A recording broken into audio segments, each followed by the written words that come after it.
What's going on, everyone? Welcome back to our second episode of the State of VR.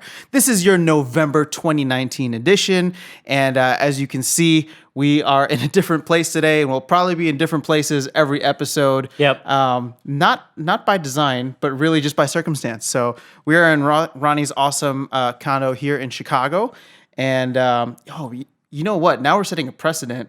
You should come to LA and we'll do one there too. That sounds good. So we'll have some fun with it. But yes, thank you guys so much for tuning in. Ronnie, how have you been, man? I'm great. So yeah, a lot of awesome things going on, VR and non-VR. So I'm excited about, the prospects in the future and all of that. But I agree. I mean, specifically for this show, there have been some huge announcements. And I'm sure a lot of people out there that are listening know some of those announcements that we're probably going to be talking about. Yep. There might be new listeners that are just getting into VR for the first time that are excited about some of this stuff as well. So yeah, I'm excited to talk about this stuff and very excited about the future for VR. Couldn't agree more. So we got a couple of topics here. And I would say, well, why don't you start us off? Because I think you have a good idea with where you want to go with it. All right, sure. I guess the first topic I kind of wanted to talk about, and I'm trying to think what the best, maybe Oculus Link first. Do you want to talk about that? Yeah. Actually, let's start with Oculus Link because that's the one that I'm most excited about. Okay, awesome. Even though we're also going to talk about Half-Life. Don't worry, guys. We're getting to it. Yeah. But Oculus Link is something that I've been looking forward to as an Oculus Quest owner, Oculus Quest only owner. So yeah, I mean, it's out. You have tried it. I have not, so I am jealous, but I am actually very excited to hear what your take on it has been. Sure. So yeah, for those who don't know what Oculus Link is, essentially it's a way to connect the Oculus Quest, which is a standalone Android-based VR headset. It's a way to connect that headset to a high-powered PC to play PC VR titles. So up until this point, if you bought a Quest, you were required to only play the titles that came out on the Quest itself. And those games are great. There's a lot of really, really good Quest content. And I still think native Quest titles for the Quest are, kind of where it's at for that device. But at the same time, for people that have entered into high-end VR for the first time using the Quest, and they happen to have a PC but no other headset. Now with a simple USB 3 cable, and I say simple, but we'll talk more about that in a bit. The actual logistics of it. There's specific cables that you guys need to be on the lookout for. But yeah, with a cable, you can connect your Oculus Quest to a PC, and now all of a sudden you have access to all of the Rift lineup of games on Oculus Home.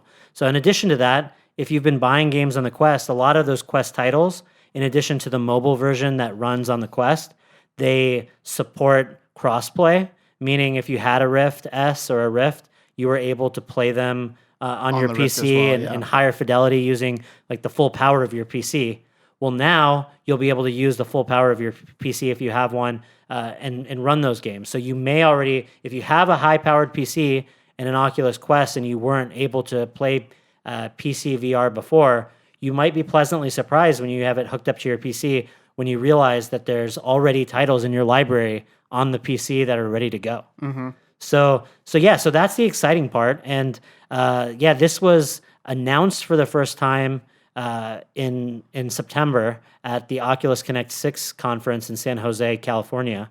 And a lot of people were hoping that something like this would come down the line at some point from Oculus, but it was a surprising and probably one of the best announcements that was made during that press conference, in my opinion. And so in that short time from late September until now, early November, they've released it as a beta form for people to use in their homes. In order to access that, you can just go ahead and just make sure all your devices are up to date, and you have to. And if you haven't used the PC Oculus client before, you will have to download that and install that. But once you do, so you have to go Oculus Home, is it?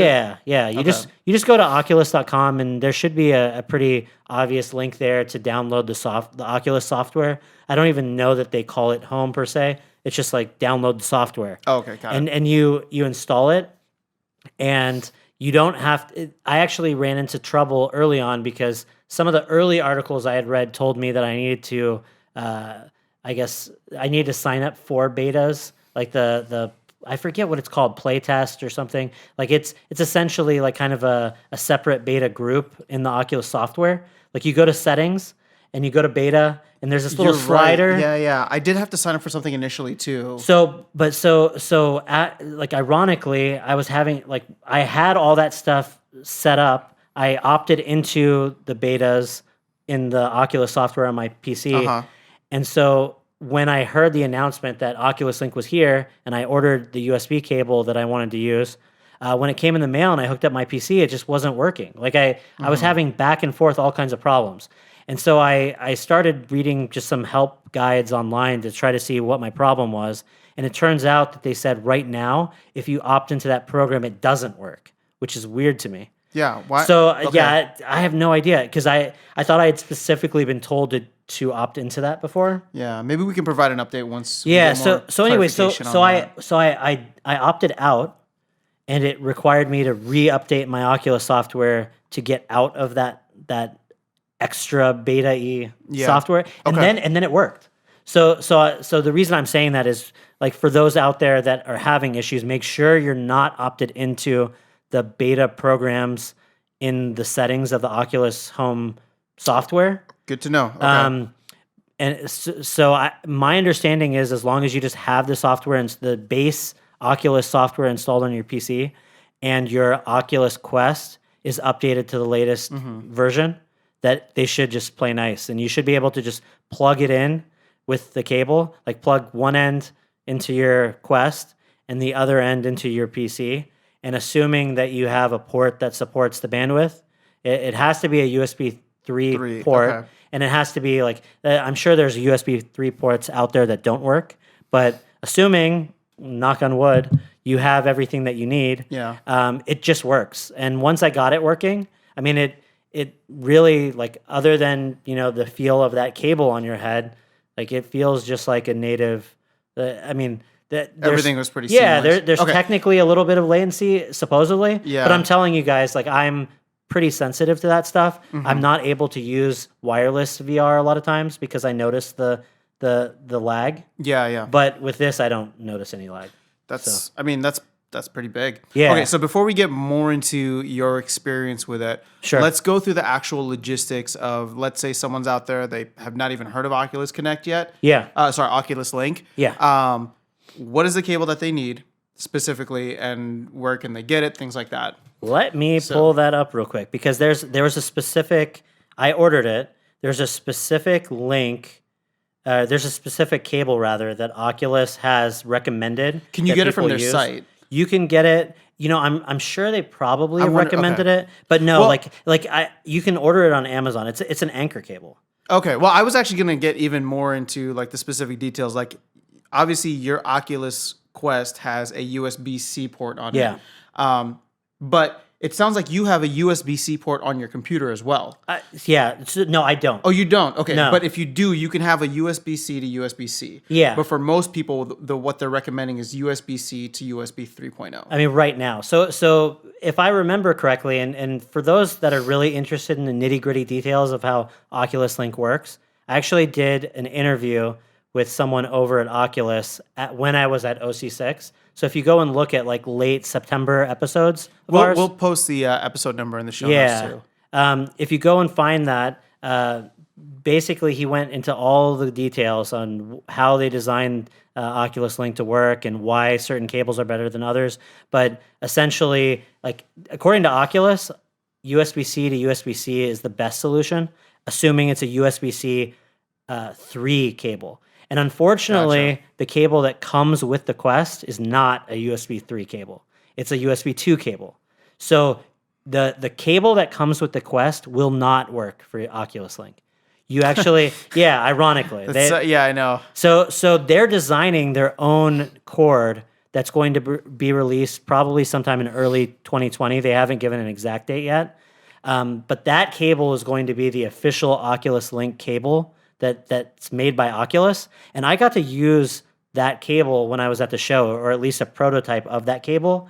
And I can tell you that cable is awesome. Now, the downside is that cable is USB-C to USB-C. So if you're someone like me or Zain, like neither of our computers native, like my computer doesn't have any USB-C ports, neither does his, as far as I remember. So no, there isn't. But Yeah. I'm also curious. So, like, I mean, the last time I either bought or put together a computer was 3 years ago when you helped me with mine. Yeah. I mean, are they selling computers with USB-C now? Oh, Like, yeah. Is that a common thing? Yeah, like I mean, most laptops all have USB-C. Okay. If you have a new like So NVIDIA, I have a new MacBook, which I thought it was kind of annoying that they took out the regular USB-C ports. Yeah, It's or just- USB normal. USB. Now it's Yeah. just 2 USB-C ports on there. yeah, no, I mean a lot of computers now. Like my laptop has USB-C ports. Ironically, it's just my desktop, which is older, doesn't.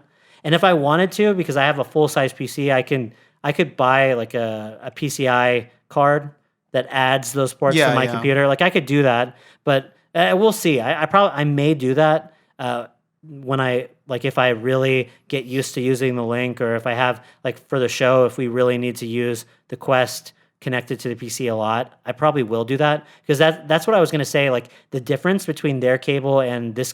So I ordered the Anchor cable, and for those interested in, like right now, this is the recommended cable by Oculus until their cable comes out. It's an Anchor USB 3 cable, and we'll link to it in the show notes. yeah, we'll link to it. I'm trying to see where because there's a specific the item model number is A8163G11. And I mean, that cable, as soon as they announced that was the officially supported one, the largest size was 10 feet. And then there's a 6-foot cable and a 3-foot cable. And I believe 10 feet, that comes out to, it's shorter than the cords that we're used to on most of our headsets. How long was the Vive cord? I think they're like the most of initial them are ones? 5 meters, which Okay. I don't remember. That's significantly shorter then. Yeah, I think that, what is that, like 3 meters, 10? I'm trying to, or Well, 4? I mean, 5 meters. I'm just roughly Yeah. rounding up, probably over 15 feet at least. Yeah, so it is significantly shorter. So the 10 feet is is as long as this Anchor cable gets, but you can, if you get the right USB 3 extension cable, it works with those. Oh, okay. So okay. Yeah, so I'm sure out there, like if you're interested in getting extension cables, I would go on Reddit or something, Google it. I'm sure people have combinations of cables that work, and you can get it longer. Would there be any extra latency on that? No, I don't think so. Okay. Because I think it either, I mean, I could be wrong, but my understanding is it either works or it doesn't. Got it. Okay. But yeah, I could be wrong on that. And maybe there is a little bit more. I really don't know, because these are, I'm telling you, like, I'm excited about having a USB C to USB A cable, just because that means I don't have to get new ports.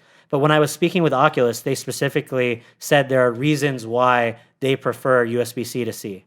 So, and that's probably for latency purposes and stuff, because yeah, when using the Anchor cable that they're recommending, I mean, the connection works perfectly. Like, it's, as far as I can tell, it worked just as well. The thing that isn't as great about it is that the cable is thicker and heavier. And so definitely, like when I was using the Oculus cable at Oculus Connect, I mean, their cable, it connects almost like a headphone jack, so it can pivot.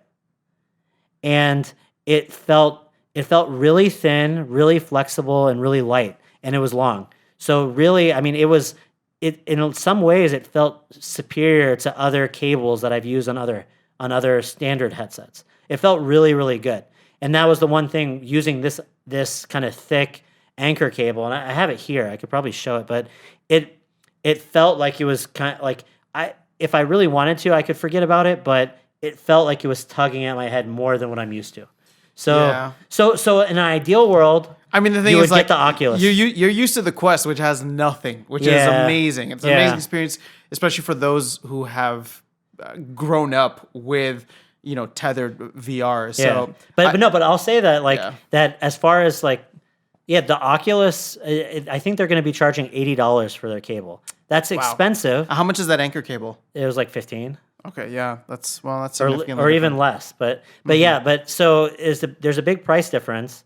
But I'll tell you, like I mean, the experience with the Oculus cable was significantly better. Are you talking about inside the headset or outside the headset? Outside, the experience was better inside the headset because I didn't feel the cable as much. The experience of actually the visuals and moving around and tracking it all felt just as good. Should be the same. Yeah, they felt the same to me. I wasn't comparing them back to back. That's true. Okay. That was like 2 months ago, but the connection on this Anchor cable felt great. It's just the form factor of the cable could be better. And from what I remember using the Oculus one, the form factor is great. Like it's better than any kind of cable like that I've seen. So interesting. It legitimately felt more like a cable on a headphone than it did like a thick USB cable. Okay, that makes sense. Yeah. What was I going to ask next? Oh, okay. So the Anchor cable. Well, actually, I'm just curious if Anchor's going to come out with a longer cable now. Oh, well, that's the thing. So it would be cool if they came out they've with, been designated as like the. It would be cool if they came out with a longer one. The funny thing about the 10-foot cable, I ordered it like right when I saw that they were recommending one. I immediately just went on Amazon and picked it up, and it came the next day. Within hours, the 10-foot cable was sold out everywhere on Amazon. And now they're back ordered right now. I don't know if it's gotten worse, but when I checked a couple days ago, they were back ordered well into December.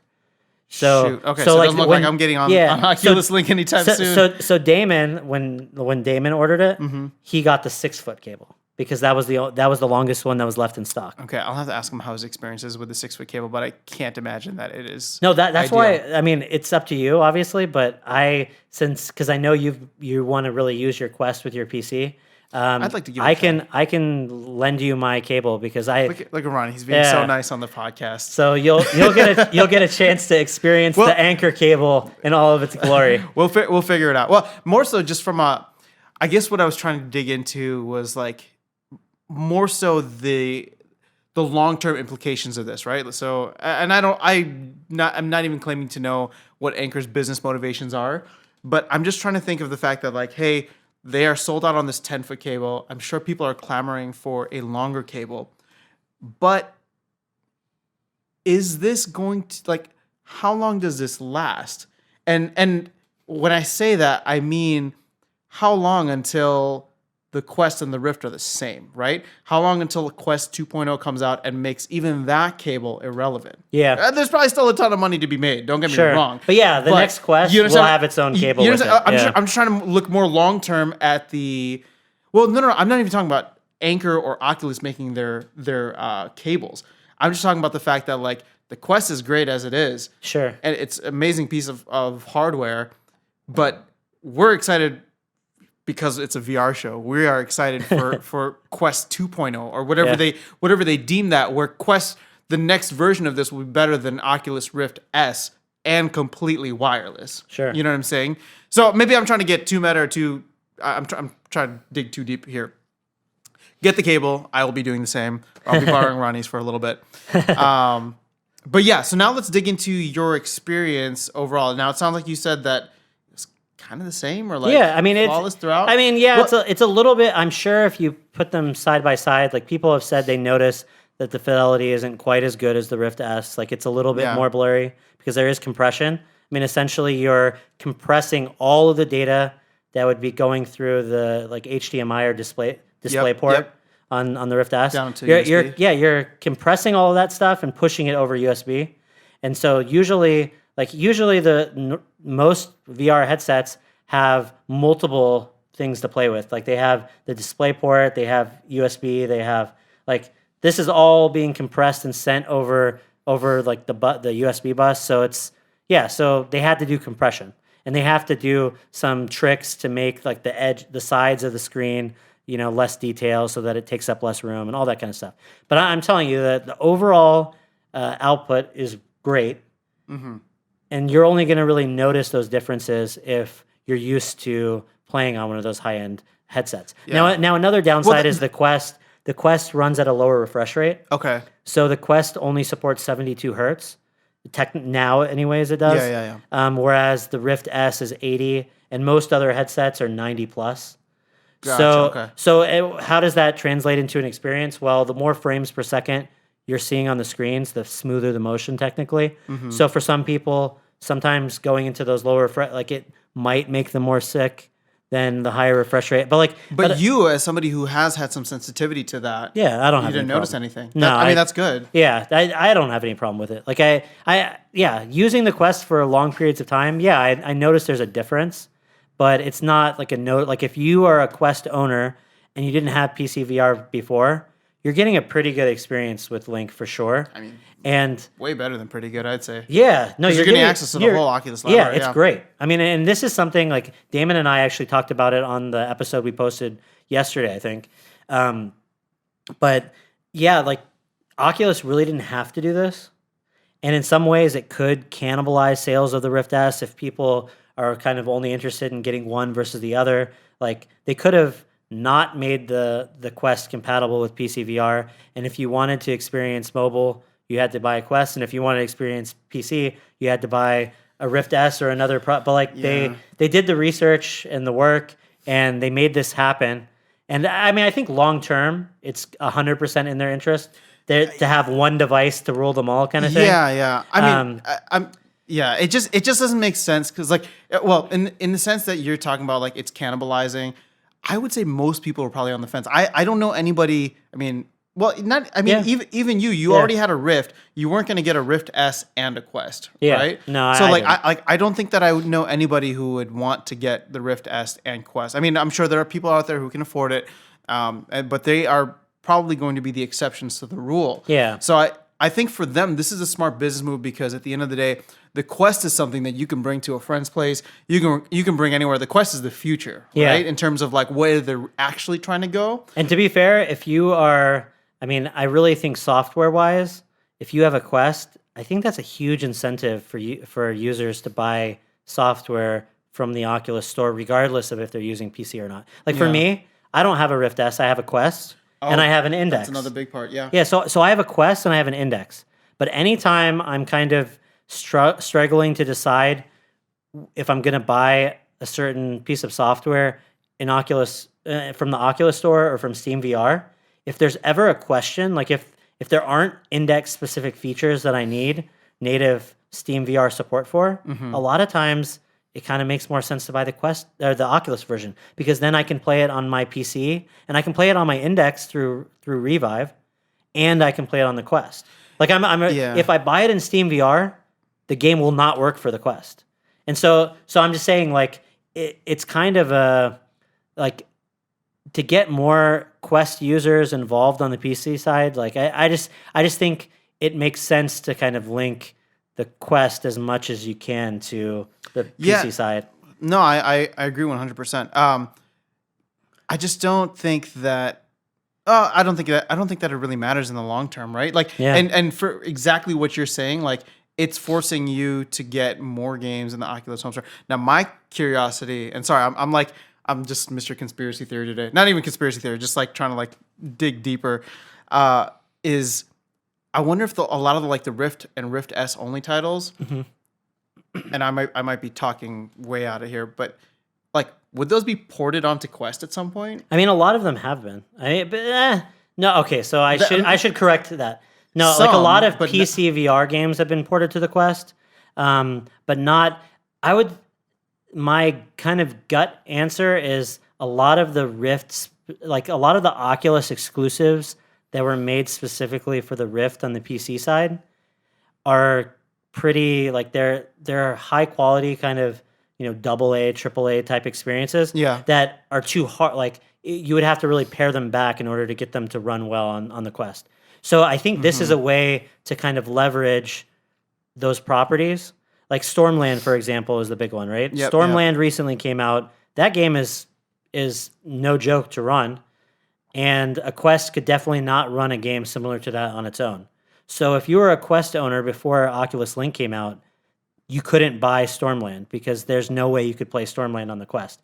And really it would have been like a monumental task to port it over. Like that's true. Okay. And so in a lot of ways, this allows Oculus to leverage these games that developers want to make for the high-end PC. Mm-hmm.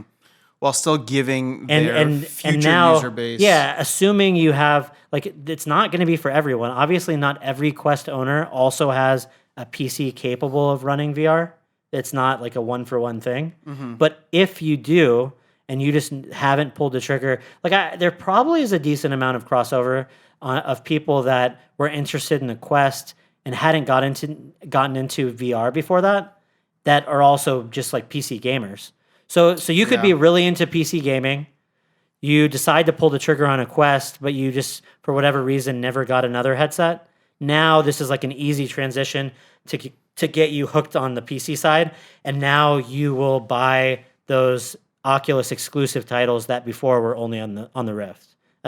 That's probably I think that's like the best way of kind of looking at this is maybe I this, agree. yeah, because this basically allows them to leverage the titles that they were already publishing on more headsets if you're a Quest user. Yeah. Well, it just makes Quest users feel like they're not missing out. Yeah, I agree.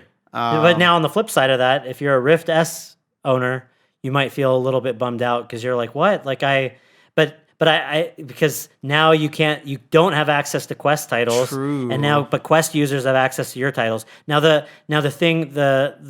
nice thing about that is, I mean, there's no ifs, ands, or buts about it. The Rift S is better for PC VR than the Quest. So you can at least feel good about you're having the best native Oculus experience if you have a Rift S. But yeah, like the form factor of the Rift S is better than the Quest. Like I was saying, the quality of the refresh rate's higher. But then the Quest, there's trade-offs. I feel like because the Rift S and the Quest came out at roughly the same time. They did. I think the same day. It's probably the same day. Yeah. So I would say anybody who is a Rift S owner is a Rift S owner for a reason, right? Because if you were, I just feel like the way that it was being marketed and especially for maybe newer VR newcomers. I was like newcomers to VR. One of the big things that we were talking about always was the added hidden cost of having a high-end computer. Yeah. Right. Yeah. And so therefore, if you could just get the Quest for $400 as opposed to getting the Rift S for $400 plus having to get a computer. So what I'm trying to say is that I don't think Rift S users should feel too bad because you got the Rift S for a reason. Yeah. I agree. I guess we didn't, but for people who did, but we had other headsets. We had other headsets too. But you got it because you wanted that high quality VR. Yeah, I agree. High quality PC VR. And you were interested in Oculus's offerings rather than other offerings out there. True. And honestly, for the price, and I should mention that. So going into the holiday season, I don't think there are going to be any price cuts for the Quest, but they are putting the Rift S on sale for $350. So interesting. Okay. Yeah. Well, you can already start to see that they're probably just trying to move units at this point. Yeah. But still, though, I'm saying but that's also for people that are new to VR that want a good headset. The Rift, all Oculus products are really good, and for PC-based VR, the Rift S is superior to the Quest. So I'm just kind of putting that out there, especially going into the holiday and with a big Half-Life game on the horizon, which we'll talk about in a little bit. It might be a good time. I think there's going to be a decent number of people during the holiday season that might be looking into headsets. Yeah. So that is I just want to say kind of like what you were saying. I think if you were on the market and bought a Rift S at the time that the Quest released, you bought that for a reason, and that reason might continue to get stronger as price cuts come and as other PC content comes out in the future. Yeah, that's true. Cool. Well, that's fun for Oculus Link. I'm looking forward to trying it. So thank you for sharing your experience and maybe sharing your Oculus Link or Anchor cable in the future so I can give it a shot. Yep. Before we get into the Half-Life stuff, trust me, guys, we are getting there. We wanted to mention probably one of the biggest shifts in just the VR world that we've seen in a while with a name that is probably well known by many. But both in VR and on VR. And on VR. Yeah, but John Carmack stepping down. So, I read the articles on this. I looked into it. If you guys haven't seen the interview that John Carmack did maybe just a couple months ago with Joe Rogan, I highly recommend it. It's not specifically VR focused. In fact, there's probably very little VR content. but you know, the man is just brilliant, and he's had a very significant impact Oh, yeah. on the gaming industry. And then after joining Oculus and Facebook, just kind of developing that to where it's at. And so I don't know, man. This is it's an interesting place to be. You've been following him and his work for much longer. What are your thoughts? Yeah. Well, I mean, it kind of makes sense to some extent.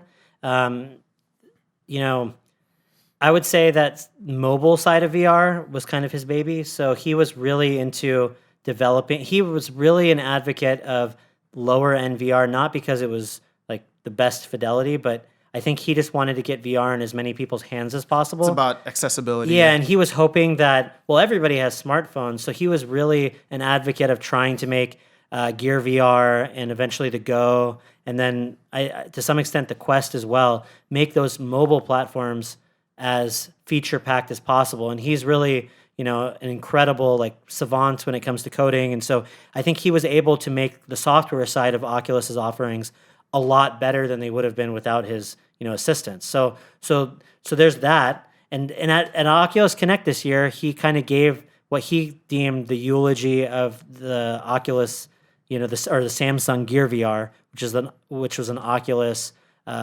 product in conjunction with Samsung. He gave the eulogy for that because they were essentially discontinuing it, and you know, talked about all his regrets and all that kind of stuff in terms of, well, why didn't it work and what could they have done to make it better. And yeah, you could tell that, you know, that kind of ship had sailed, and really Quest was the future. And he had probably put in a decent amount of work to kind of making his vision for what he could contribute to VR now a possibility. And as far as, I mean, we could only speculate as to the exact reasons that he stepped down. I mean, some things he kind of said close to when he stepped down were things like he was frustrated with the slowness at which software has been progressing on the VR side. But that's also, he's also the guy that in the interview with Joe Rogan was like, I can't imagine, you know, if I spend anything less than 50 hours in the office a week, I feel like I'm being lazy. Yeah, so like that. he's a very intense, like very driven, very productive person.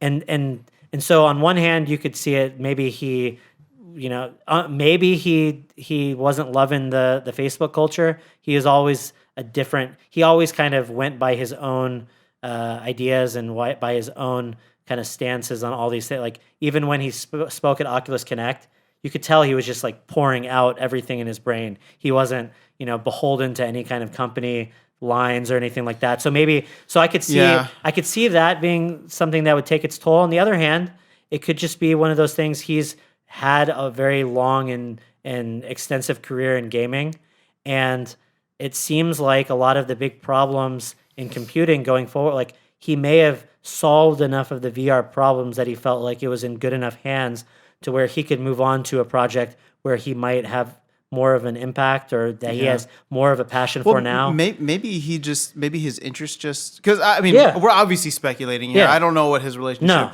or we don't know what his relationship with Facebook is at all.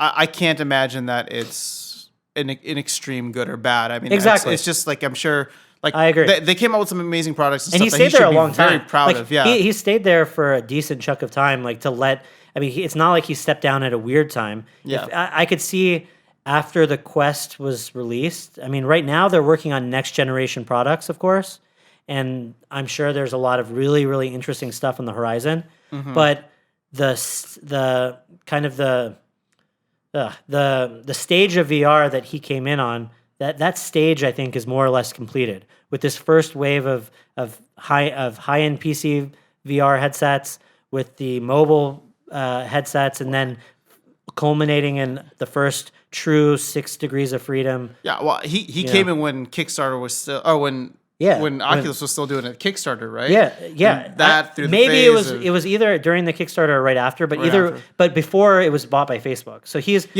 like a true VR believer, and he was. I mean, when he was speaking, it was probably before the Kickstarter. Well, no, he wasn't officially signed on before the Kickstarter, as far as I remember, but he was definitely affiliated because before the Kickstarter, I mean, one of the first videos that I had seen about VR in the modern day that kind of spoke my interest was with him and Palmer Luckey. So Gotcha. Okay. and that was before he was officially with Oculus. So he was with his old company id in Bethesda before switching over. Okay. And so he was at a different company working with people at Oculus, and then eventually went to Oculus.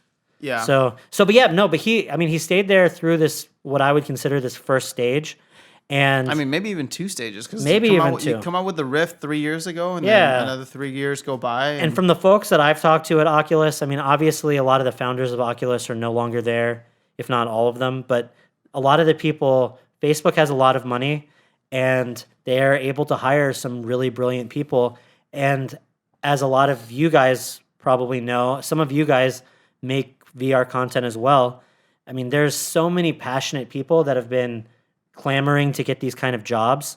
And really everyone that I've talked to at Oculus, especially those higher level engineers, are brilliant people in their own right. Like every single one of them, like I don't work at Oculus. I don't really know what goes on behind the scenes. To some extent, who knows exactly how much of a role he's had in the past several months or year, then like he may also just be more managing at this point, and my understanding is he doesn't love managing either. So I think, and that's just, we should also mention that he's still going to be involved in a consulting he is. role. So he is. So it's not like all ties are severed. I mean, for me, when I looked at that, and especially after watching that interview and just seeing the type of person that he is, obviously I'm still at this point judging a book by its cover, with just limited. I've never spoke to the man, but he's very passionate about what he wants to do and the interests that he has and has had. Yep.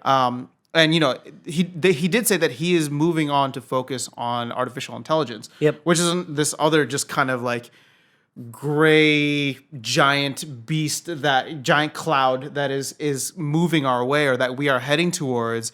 So I can totally buy. I can totally buy the fact that maybe he's just interested in something else, right? Like something that's not conquered yet. Like here, we look at this now, and I'm just trying to throw something that just popped into my head, but the insight that just popped into my head, but it's just like VR is it's here, right? And it was here 3 years ago. Yeah. But now it's almost like an iPhone or a smartphone, where it's going to be probably a lot of incremental changes. They're going to get rid of the wire. They're going to get better graphics. They're going to add little things on here and there to improve the experience. Yeah. He took it, or he helped take it from 0 to 1. Yeah. Now, like the rest of it, like is where maybe other people excel. Not that he wouldn't, but his interests are probably in like, how do I take something from scratch and build it? He seems like that type of guy. No, and this is, I'd be interested to watch that interview with Joe Rogan again, now that I know that he probably was already thinking that these things were kind of ruminating, because some of what he was talking about was that he doesn't love the managerial side, like that he perhaps should delegate more, but delegating kind of like isn't his thing. Like he likes to be hands-on, and so I mean, maybe it was just that. Maybe he was just at some point he was just he was no longer interested in being more of this higher level kind of manager type position, and he wanted. Who knows? We don't know, but but I mean, what I will say is, like, I doubt John Carmack is going to listen to our podcast, but I just want to thank. Yeah, I want to thank him for everything that he's done for this industry and for just gaming in general. Yep. I mean, he's had a huge impact on everything. I mean, he basically invented the first-person shooter, more or less, or his team at id did, and he's just had a huge impact in a lot of things that a lot of people really love. So we wish him obviously the best in all his future endeavors. And honestly, I'm still very much excited to see what he's working on and follow his work, and like wherever. Twitter was all kinds of jokes about like, great, now he's like bringing on like D-Day or the end of the world. Yeah, basically like, great, the day John Carmack moves to artificial intelligence is the day that machines take over the world. Like, he's just accelerating it at this point. Yeah, exactly. No, but yeah, like you said, I mean, great contribution, and I'm just excited to see what I mean, because you and I obviously we love VR, but I think we also just love tech in general. Yeah. So I think him just kind of pivoting to a different kind of niche in the space will be really cool. Yep.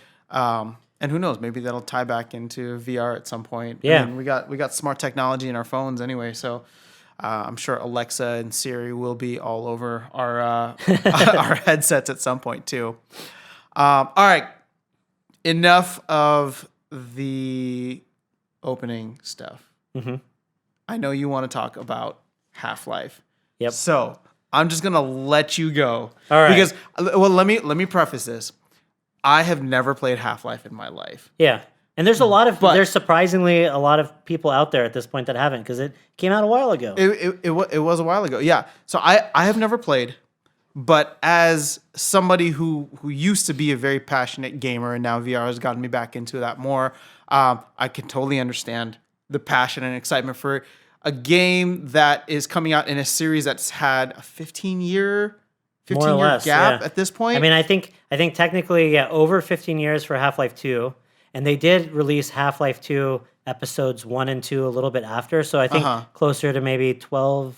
Okay. 12 and a half. I heard 15 somewhere. Yeah, I was I just know. going based off that. I'll go with around 15 years, because that's really... I mean, either way, it's a long period of time. For so long. And for something that you were explaining was a game that was at kind of the top of its category at the time. Yep. So how are you feeling about this, man? I mean, you're obviously excited. You and Damon were kind of talking about this on the last episode, but now that the announcement is out there, now that we have some trailer footage and things like that, as somebody who's played the game, and feel free to, because you're not talking to me only, sure. So you can get super nitty gritty and into the details of what you're excited about, because I'm sure there are a lot of folks who have played the games before that are really interested to hear. Yeah, sure. So I guess as a brief preface for those out there that don't know, Valve started out by making Half-Life. Before Steam, before VR, before anything else, they were a studio that kind of came together to make games. And the first game that they made was Half-Life. And that was in the late 90s. So I want to say it was 1998 when the first Half-Life came out.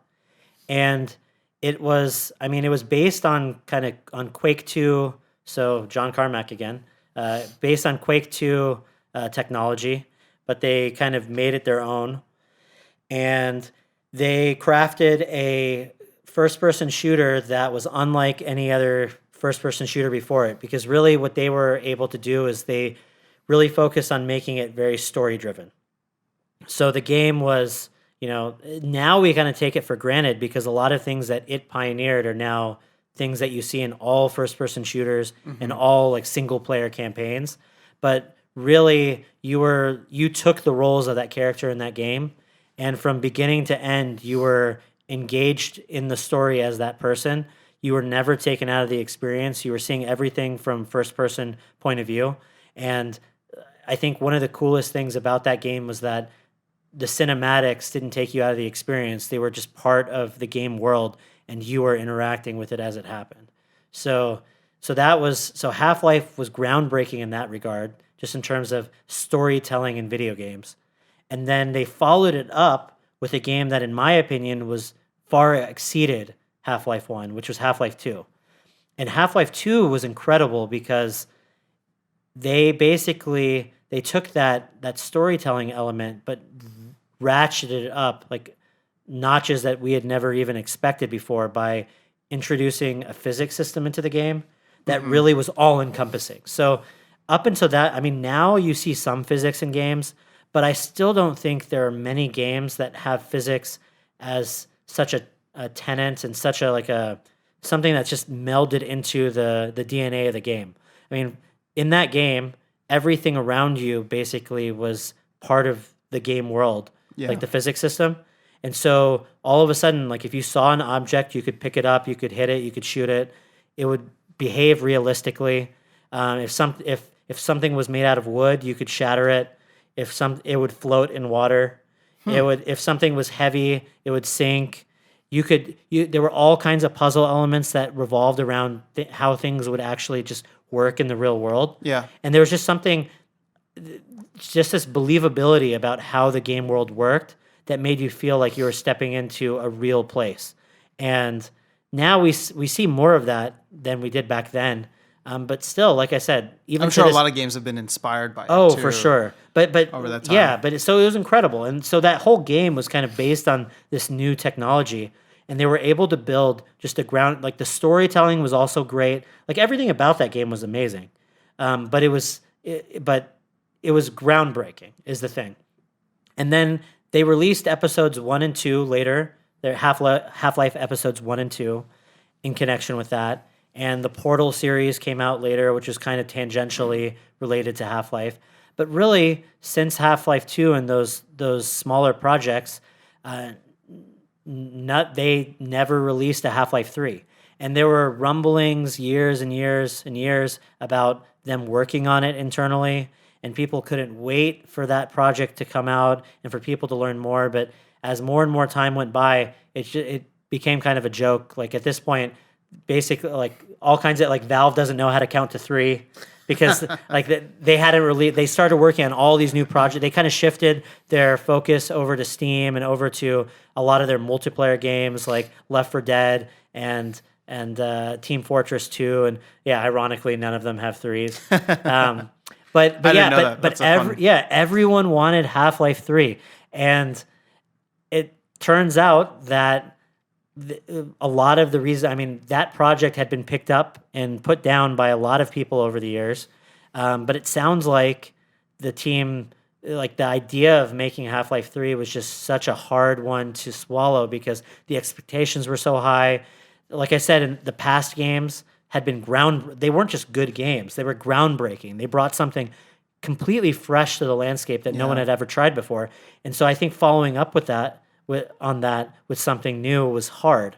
And for the first time, it sounds like VR gave Valve a way to bring back Half-Life in a way that was fitting to them and that they could really get excited about. And it sounds like the project didn't start as a Half-Life project. It sounds like at first they just wanted to explore VR and figure out how are we going to make a really awesome VR experience.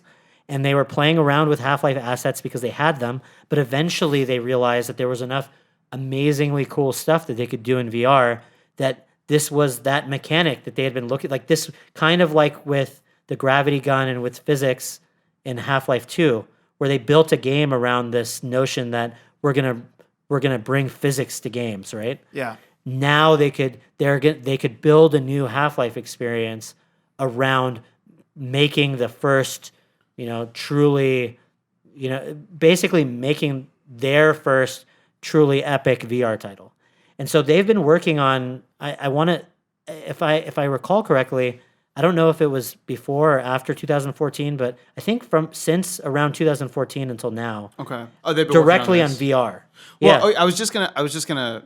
Maybe say, before that. Maybe it's even before, but. Well, I was just gonna say because we were talking about this before we started recording as well, but Yeah. just to provide some background in how involved Valve was with VR development. First with kind of a relationship that they had with Oculus before they were bought by Facebook, and then obviously them working with HTC to develop the Vive. Yep. And now they obviously have their own headset. So we know in the background that Valve has been very excited or They're pioneer. Yeah, I think they were a lot of the. I mean, there are other players, of course, but Valve was one of, if not the most critical proponents of VR. I mean, even right now, I would argue that one of the most foundational kind of members of the Oculus team, Michael Abrash, he came over from Valve. So, Gotcha. So Valve has been instrumental to VR since the beginning, and ironically, other than the lab, they haven't released any software for VR, and it's because they've really been working to try to solve tons and tons of problems. And I'm just super excited. So finally, there were lots of rumors that a game called Half-Life Alyx was going to be announced, that it was going to be a VR only title, that it was going to be a full release, i.e. like similar length to Half-Life 2, I think around 12 to 15 hours long. Yeah. And that it was going to be a full-blown, AAA game from Valve, which they haven't done in a long time. And well, they've never done VR. No, they haven't. Period. Yeah. So shortly after a lot of the rumors, they took to Twitter and a crazy move. Like apparently back in June or July of this year, they created a Twitter account. Valve is very secretive. Like they're not big on. It's a privately held company. They just that's the term Valve time comes from. Like they kind of just release things when they feel like they're ready. They're not beholden to any shareholders. Yeah. So literally, they just do things like whenever they feel like they need to do it. Yeah. And they're okay with dropping projects, and they're okay with like they just do all kinds of crazy stuff like that. And so they had a Twitter that basically had like 0 posts on it that they created in June or July of this year, and they used that to post a Twitter message saying, "We're announcing Half-Life Alyx. Learn more on Thursday," more or less. That was they made that Twitter post on like Monday. Wait, so they'd never had a Twitter? They had to have a Twitter account before that. No, they made the Twitter account this year, 2019. Okay. Valve Software, check mark and everything, created like June 2019. Interesting. Okay. And their first post. So they were never on Twitter before that? That's ridiculous. And their first post, and ironically, apparently they were like because again, they're kind of secretive. They kind of want their products, I think, to speak for themselves. True. So they don't like they've up until this point, I think, discouraged a lot of their staff to really be really active on social media. Apparently, Okay. Yeah. The reason I'm saying that is because this week has been like the opposite. Like Valve employees are out of the woodworks on Twitter. Like, finally, we can talk about it, and like it's like apparently to people that used to work at Valve. Like this is crazy to them because for so long it was like, yeah, you don't really want to get involved with like social media and blah blah. Like, wow, okay. Just anyways, so they posted on Twitter like earlier in the week that they were going to be releasing more on Thursday, and like that it was like their first Twitter post, and it got like hundreds of thousands of likes and like retweets and like it was literally like a lot of people, yeah, like in a completely baller move. Like they had like 0 fault. Like they just went from nothing to like they used their blank Twitter account to make like the big announcement that everyone's been waiting for like more than a decade. and so then on Thursday they released a trailer, which was just like a minute and a half or so long, followed by a short kind of interview done by Jeff Keighley with a few of the team members. Yeah. Kind of explaining to people, okay, why is it taking this long? Why Half-Life Alyx? Why VR? And that was essentially, it was like a 20-minute or so interview. And Jeff Keighley, he's, for those who don't know him, he's a pretty famous video game journalist. He has a very deep connection to Valve because he started his career when he was like a teenager by documenting Half-Life. So he was like, wow. He was so like an embedded, full circle. Yeah. So he was him. like an embedded guy that was like there during the development process, taking notes, and released what he called the final hours of Half-Life, which is before he was a known guy, and then he became a big known guy.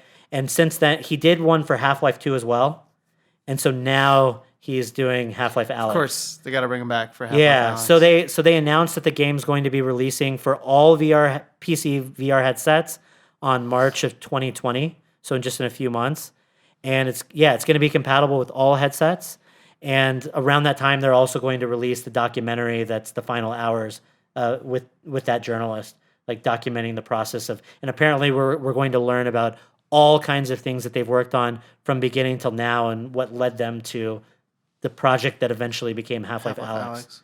And that game, and we don't know a whole lot about it yet. Really, we just know it's VR only. They made that very clear. That this game could have been anything else. Like it could have been another type of game. Their goal was to make an amazing VR game, and that turned into a Half-Life game. So really their goal here was to really figure out VR. And just for clarification, it will be available for all platforms, not just the Index. Yeah. So which is Valve specific headset. And so along the way, while they were developing it, that's why they made the Index. So they designed the controllers for the Index and the headset in conjunction with this game. Like literally as they were making the game, they were like, man, like if we could build our own controllers, like what would we want the controllers to be like? That's what led to the Index controllers. Like if we could build a headset to allow us to play this game more comfortably, what would we build? And that's what led to like all their decisions with the Index. Like obviously it's going to be compatible with other with all the headsets. They want as many people out there to be able to play this game as possible. But the hardware they designed for the Index was specifically like if they could make whatever they wanted, like what would they make? So it's really cool, and it's a really, I mean, this is definitely a passion project for them. I mean, one could argue this is the passion project for VR for them. Like they built their headset and their controllers around this game specifically, and they built this game. To be fair, they built this game around the technology that they think VR should be built around too. So alongside the game, they built this game on what they're terming the Source 2 engine, which is like for Half-Life 2, that physics-based system and everything that I was describing before, that was known as the Source engine. Other modders and other developers were able to use that base to make other games. And similarly here, they've solved all of these really difficult to solve VR problems for Half-Life Alyx, and they've made this underlying system called Source 2 that they're releasing to the public that you can use to build your own games. This is gonna be crazy. I feel like there's so many elements around the release that it's not just about the release of the game. Yeah, you know, it's the technology. It's bringing people to VR. It's because the thing is, like, of course, it's a flagship title from one of the most respected gaming companies. Yep. But it also has this nostalgia of people who've been gaming for 25 plus years at this point, right? Like, so it's kind of bringing together a lot of their interests. And then I didn't know this last fact that you just dropped here, which is like they'll be providing this. It seems like open source, like the base, the base, to kind of help promote more and better VR development across the board. Yeah. So I mean, I've always been. And when I say always, for the last 3 years, as long as I've been kind of in this space, I've been a fan of Valve and all the work that, you know, they do. And just, I mean, because they're like us, just so much smarter and technical. They love VR. Like, we love VR. They love VR, and they're doing something about it, right? Yeah. And so, like, it's so awesome to see that. And like some of the, like, if for those out there interested, like there's an interview somewhere that came out like a month or so ago where they hadn't announced the project yet. We knew Valve was working on VR projects, but they hadn't announced that it was officially Half-Life. But this guy gave a talk at a university about how they designed a door for VR for their new project. And literally the amount of time that they put into designing how doors operate in this game is mind-blowing. Like literally, like the process in which they develop their games is incredible. And the thing I'm so excited for is just I think the thing about Half-Life Alyx that's going to be groundbreaking is I think we're going to experience like a sense of immersion in this game, unlike any other sense that we've had in another game. Like, you remember the first time you were in the lab, and you were like, oh my gosh, like it felt like you were... The lab is what sold me on getting a Vive. So this is, they said everything they learned from the lab, everything they've learned since, all of those things have been honed and put into Half-Life Alyx. And like I said, like when they're talking about just like the mechanics, the door was just a silly example, but it was also an example to show you how meticulous they are. Exactly. Yeah. Like they're talking like, okay, well, when you go to design something for VR, you want it to you think you want it to behave like it would in the real life, right? Yeah. So okay, what does a door do in real life? Okay, well, it has hinges. You can push it one way, another way. Like, how do you push it? How does the knob work? But then you realize that, okay, well, if you come up to this in VR, like, we can't, like, it's frustrating. Like, when a player comes up to it and tries to push it, and it's a door that needs to be pulled. Or, like, basically, it's like what they've learned over time is it's not about it's like the key to making something super immersive in VR is not making VR act exactly like real life. Yeah. It's about making VR behave the way you believe it should. So when you approach the door, if the door behaves the way your brain expects the door to behave, you're sold. If the door does not behave the way you expect it to behave, your immersion's broken. And so technically speaking, you could make a door work just like it did in real life, but because in VR you don't have exactly the same types of feedbacks, you might expect it to behave a little different. Like you might not realize that you need to push this hard or pull this way and so they spent tons of time figuring out how do the players expect the world to behave, and how can we make it behave that way in as many instances as possible. I'm excited to try their doors now because I feel like I've gone through so many VR doors already that I just want to see what the difference will be. Yeah, but so it's like little things like this, and apparently originally it was going to be a teleport only game, basically a very refined version of the teleportation found in the lab. Yep. But since then, they've kind of seen, players like a lot of different types of locomotion. So they've included different types of locomotion. So like they're not only have they been internally working very hard to solve problems in their own ways, they've also been very keen to be on top of what the community has done to solve some of these problems too. And so they're not coming into this ignorant, like the last 5 or 6 years didn't happen. They understand where VR has came since the launch of the Vive and the Rift. Yeah. But they also understand that they have specific things to add to this platform. And on top of that, like you said, the cachet of their brand, which left PC gamers salivating for the next time. Like this is a brand that kind of ended at its peak. It's not like they released a bunch of content people didn't like and decided to not release anything for a while. Literally, people couldn't wait for the next Half-Life game, and then they never saw it. So this is like a very unique type of opportunity for them. And I mean, and we haven't even talked about like what was shown in the trailer, because honestly, at this point, you just need to go watch it for yourself. Yeah. I mean, there's all kinds of little subtle things in that trailer that are really impressive. But at the end of the day, the trailer is to get people hyped, but I don't think it's until we actually try it and feel it that we're gonna really know. I was gonna say, there's just no way. But they did a great.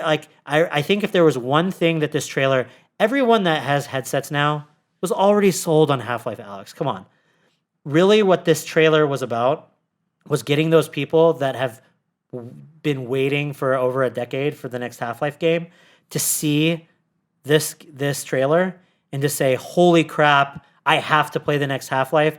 I guess I need to buy a headset." And these are people like in time for the holidays. Yeah, right? So I don't think that trailer was meant to sell VR enthusiasts. Yeah, I think that trailer was meant to get everyone hyped. But I think really it was very targeted. Yeah, I think it was targeted at non-VR use. It had to have been. Yeah. All right. So I wanna poke the bear a little bit here and actually, I guess this isn't really speculate, but just play devil's advocate, maybe. I don't even know what I'm talking about anymore. Sure. What I'm trying to say is this, in your opinion, like, do you think this is going to be this elusive killer app that VR is looking for? I hope so.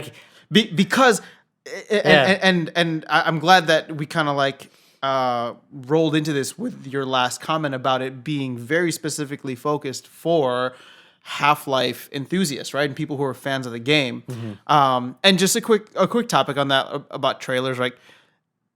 And this is what I love about VR, because it's just one of those things, and a lot of our earlier episodes really kind of capture this sentiment of like how you just cannot describe VR, right? Yeah. Like seeing something two-dimensional on the screen, being in it is completely different. Yeah. So watching a trailer, it does nothing for me. Yeah. It does nothing for me in the sense of like, oh, I know what that will be like in VR. Yeah. It's just like, oh, this looks like cool environments that I want to be in. Yeah. But like, man, when they come out with VR trailers, that'll be something else. Yeah. But getting back to my point, getting back to the what I wanted to dig into a little bit further, like, do you think this has the potential to be that? Was the player base for Half-Life big enough to really push the needle here?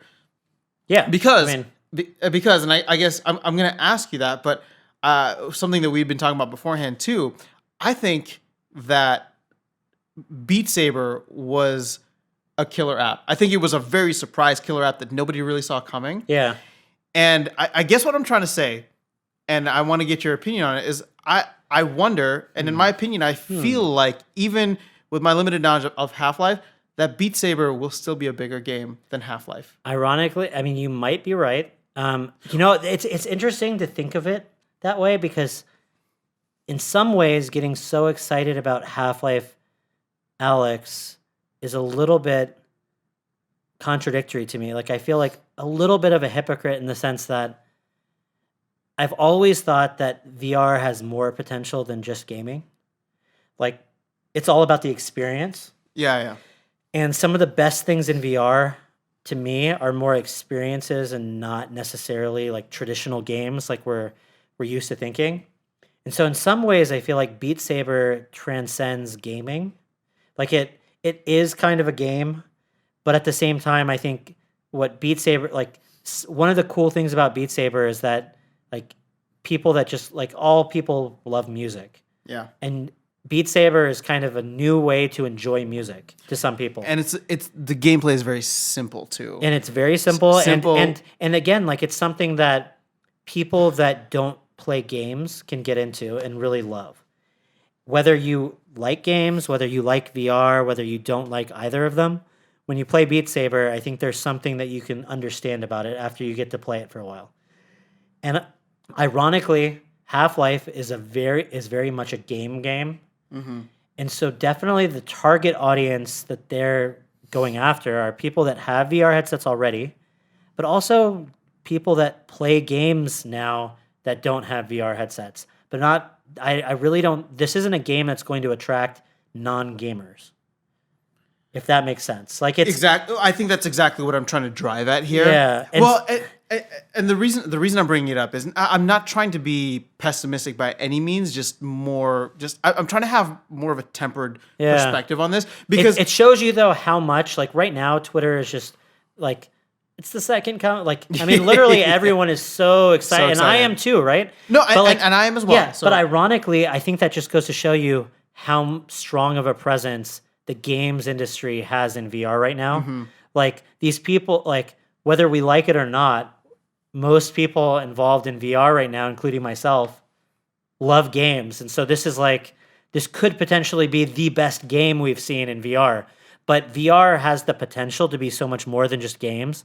And there have been people on the peripheries that have made huge breakthroughs in VR that are non-gaming related. Yeah. And more experiential and more like VR has the potential to transcend games, I think, in some ways. Like eventually, I mean, ironically, one of the quotes that came out recently from Gabe Newell at Valve, the founder of Valve, was something like basically VR is a transition period. It's like basically, yeah, it's the next stage of games and that kind of technology, but it's also a transitional period from where we are now to basically direct brain computer interactions. Like that basically this is the middle gap. Is it like I think there's still a couple more steps in between there, but I can understand the sentiment that he's getting at. Yeah. And so I, like if you think of that next level, like the technology itself, yeah, it's great for games, but it's also like if you believe Facebook, it's the next big computing platform. Mm-hmm. And like things have came out now with Apple, like they have a VR/AR division that apparently is massive. Like even though there were rumors that it shut down, and now supposedly they have AR glasses that are set to release like as early as like 2023 or something, maybe before that. And apparently they foresee that within like I don't know how credible this is, but it seemed pretty like the places I saw it being reported seemed credible enough that apparently Apple internally believes that their glasses in 10 years are going to replace the iPhone. Like they're developing glasses. That's just awesome, yeah. That like that's their internal goal looking forward and where their technology is moving is that they're projecting that in 10 years, this glasses product that is going to be released before then. Mm-hmm. But by the time the glasses product matures to where it needs to be, it's going to replace the iPhone in their lineup. Like that's where they're viewing the technology going. And so I was always curious about that. Yeah. Just because, like, I mean, the smartphone has been around for 12-ish years now, right? Apple dropped the first iPhone in 2007. And you hear a lot of, like, futurists and people who are in tech and philosophize about tech talk about how it's gotten kind of stale, right? Yeah. Like, you look at very, very incremental improvements year after year for the iPhone S, iPhone whatever, you know what I mean? Yeah. And I'm sure I'm obviously an iPhone guy, but I'm sure it's the same across all the different smartphone technologies. So yeah, I mean, I am curious to that's actually fascinating to me because I'm always curious about, like, okay, well, what's the next thing that's going to revolutionize people's lives, right? Yeah. Like, it's kind of crazy to me to think that, like, not even, 12, 13 years ago, like, I can't think of what my life was before the smartphone. Yeah. Obviously I can. I'm exaggerating in that sense, but it's like, But you can't imagine It's what your life so- would be like now without it. it's so you integrated. You yeah. know as a kid how your life was when you didn't have a phone.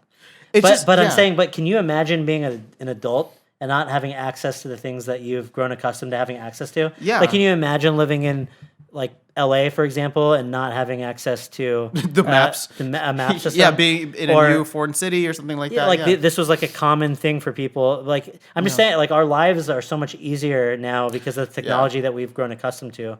So so I guess sorry, we just kind of went off on a tangent Yeah. there. But I mean, that is actually fascinating to me because I do spend some Yeah. time thinking about, like, well, what is going to replace Yeah. the iPhone, right? But- Like, well, what, not the iPhone, but, like, what's going to replace the smartphone? Yeah. Like, But no, so getting back to your question though, is like, if you look at the VR industry from that more expansive angle, then a release like Half-Life has the potential to bring a lot of gamers into VR that haven't gotten into VR yet. But it's not going to bring I don't think it's going to bring a lot more people that aren't gamers into VR. mm-hmm. And more importantly, I just think as the technology matures, there's going to be a lot of other types of surprise, innovations that are going to bring people on where we least expect them. So, Yeah. so this is probably not the biggest hit of VR, but it might be a gateway for a lot more people to get VR. And as more people see VR, Yeah. then it'll be easier to catch on. Well, I'll still make the argument that I think Beat Saber will have more of, or at least when it's hard to compare apples to apples, right? Because they're very different and released at different times. But I'm just still very much impressed with what Beat Saber was able to do. Sure. And I'm not trying to put down Half-Life. It's more so just I want to have tempered expectations. But what I am excited for, which you just kind of like, you flip the switch in my head right now, is like, Yeah. you said they're going to bring more gamers in.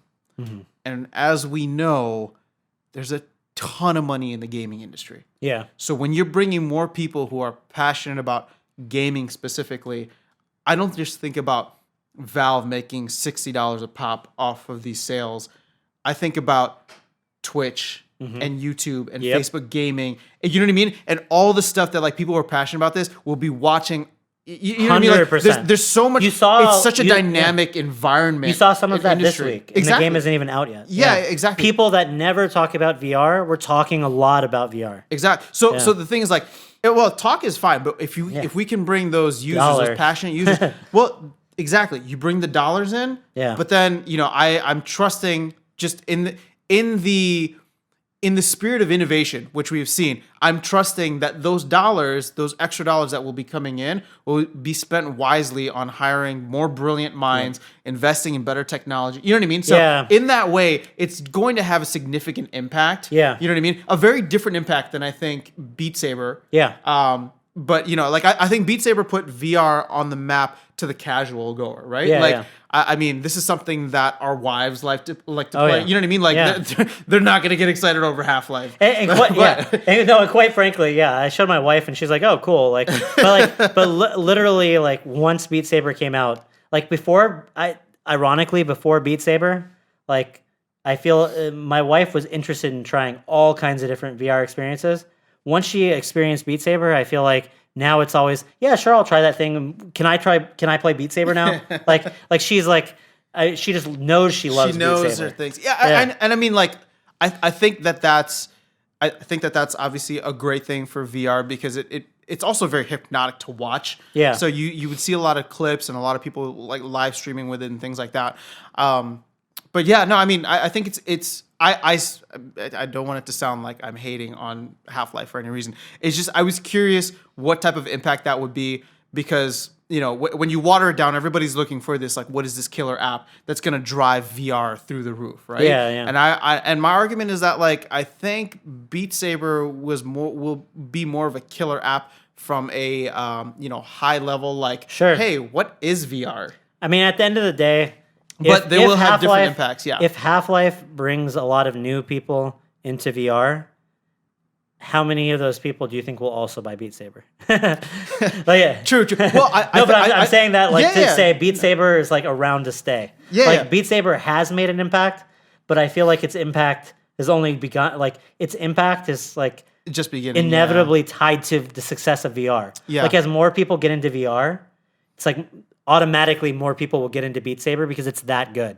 Not everyone that buys a headset will buy Half-Life, but probably everybody that buys a headset will have buy Beat Saber. Well, and that's not, I'm not even trying to get into comparing sales. It was more so like, I mean, there's other analysts and stuff that are going to do that. For us, like, I think it's just more interesting to talk about, like, what is the deeper impact? Like, what are the things that people don't necessarily see on the top level, right? And I can't think of anything right now, but it's like, or I thought about this earlier in a different context, but it's like, when we mentioned it before, but like games like Climby, for example, right? Like fantastic indie game that was very innovative for its time. Yeah. But it's like, how will a game like that affect, you know, or inspire future developers of a AAA game? Honestly, it has. Exactly. Like, So that's what I'm talking about. Those are the things that I'd like to look for, and I think that make, you know, hopefully this podcast interesting for others. Is like what are the deep things that we see common across all the different games that we play, and the kind of like long-term effects that they're going to have on the industry. Well, and I kind of want to end on that a little bit as far as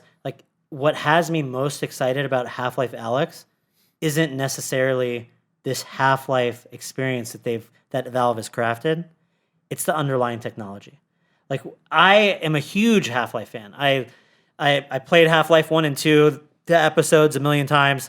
When Half-Life 2 was announced, like I was talking to Damon the other day. This was back in like, I think it was 2002 or 3 or something.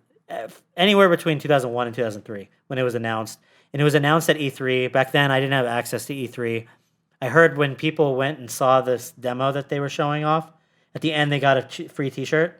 I literally went on eBay and bought that T-shirt for like $75, like as a kid, because I was just like, That's oh my amazing. gosh, there's a Half-Life 2 T-shirt, and like back then, you remember, you used to not, there wasn't like merch everywhere. Oh like, yeah. Like I thought like I had like You were I was still like one of like two people that had this shirt. Like, you were afraid of putting your credit card number online. yeah. So anyway, huge Half-Life fan, right? But I'm saying that to say that what excites me about this project is less about the property and about what the actual game ends up being per se, and more about what Valve has been able to accomplish in VR. Yeah.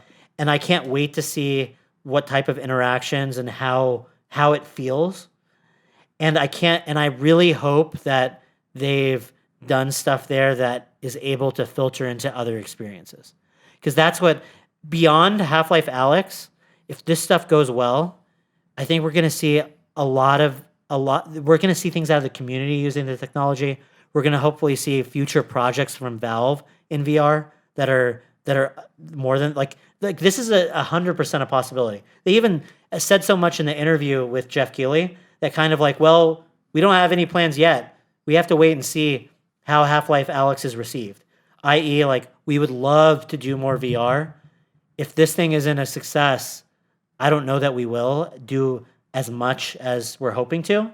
But if it ends up being a success, and I don't know what they're going to be measuring success by. It could be critical acclaim. It could be copies sold. Like I don't know what their term of success is going to be, but whatever it is, if they get the feedback they're looking for from this project, it could lead to a lot of other really, really cool, even more innovative type stuff from them and from others in the future. So that's, I think, what has me most excited about this aren't like necessarily the details of this project. It's the idea that Valve is releasing a full VR software product and that we could potentially be seeing more from them in VR in the future. So There's your mic drop moment. boom. No, I'm with you, man. I think that's a fantastic place for us to finish the episode, and I'm excited. There's a lot of really cool things happening. We are coming up to the end of, dude. It's the end of the decade. That hit me. That's kind of weird. Yeah. We're gonna be in the 2020s now, but we're coming up to the end of the decade, and What is it? Is it aughts and tens? Like what? How do they? I guess so, because they called it the 2000s, and this has Yeah. been the 2010s. Yeah. So the next decade is gonna be the 2020s. 2020s. Yeah.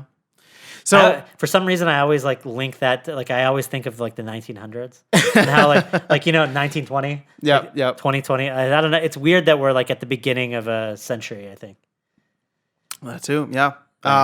Well, it's lots of exciting stuff coming our way. And we will be updating you guys and bringing you the news as it comes along. But for now, thank you for tuning in to the State of VR episode number 2. We'll be back in December, but this is, again, our YouTube show. So if you are only watching on YouTube, make sure to check out the podcast. It's available on Spotify, iTunes, pretty much all of the known platforms, I believe. So you can check out the audio version there, but not just that, we also drop a lot of different other episodes and content on there, although we will also begin adding more YouTube content. Sorry, I should just say video content in general. So thank you guys for tuning in. Have a happy Thanksgiving holiday for those of you in the US. For those of you in Canada, I guess you celebrated a couple weeks ago. And for those of you around the rest of the world, have a great rest of the month, and we'll be back in December. Take care.